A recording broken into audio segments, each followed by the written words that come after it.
You finish reviewing your notes and feel completely ready for the test. Then the exam starts, and suddenly, your mind goes blank.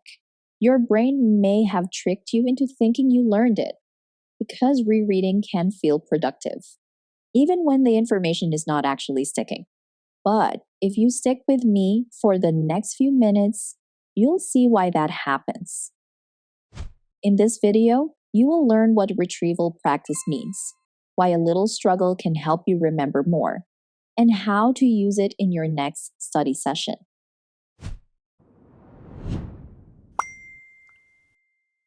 First, here is the big idea. Passive review means looking at information again, like rereading or highlighting. Active recall means trying to bring the information back from memory before you check the answer. Retrieval practice means trying to answer from memory before you check. For example, instead of rereading Paris is the capital of France, you ask yourself, what is the capital of France? That effort is part of what helps the memory become stronger. Think of retrieval practice like exercise. Rereading is like looking at a weight. Trying to remember is like lifting it. One feels easier, but the other gives your memory the practice it needs. For example, imagine you just studied cell parts. Close the notes and ask yourself what each part does.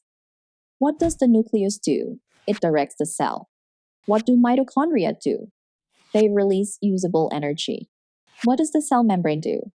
It controls what enters and leaves. A common mistake is thinking, I recognize this, so I know it. For example, recognizing mitochondria means energy, while reading is not the same as answering from memory. The real test is whether you can explain the idea without looking. So far, we have covered the difference between passive review and active recall. Passive review means looking again. Active recall means trying to remember before checking.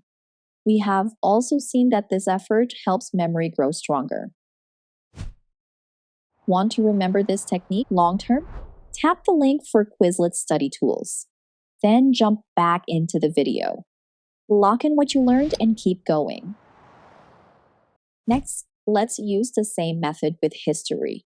Instead of rereading a section heading, turn it into a question.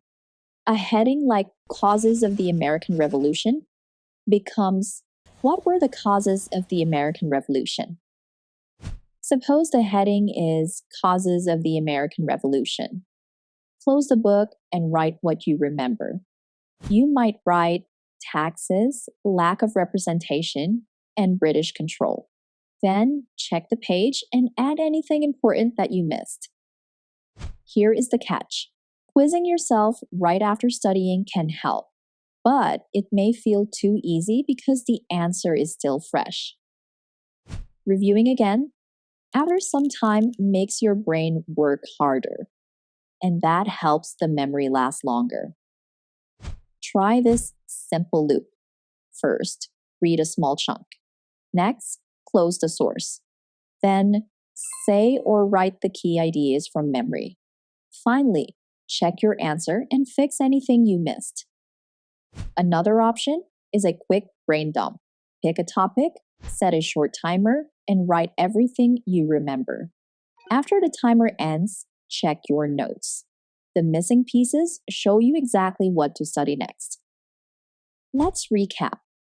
Retrieval practice means trying to remember before you check the answer. It may feel harder than rereading, but that effort helps memory stick. When you miss something, use it as a guide for what to study next. If you want to practice what you learned today, check the links in the description for Quizlet's memorization guide and study tools designed to help you remember it longer. Keep learning, keep practicing, and we'll see you in the next video.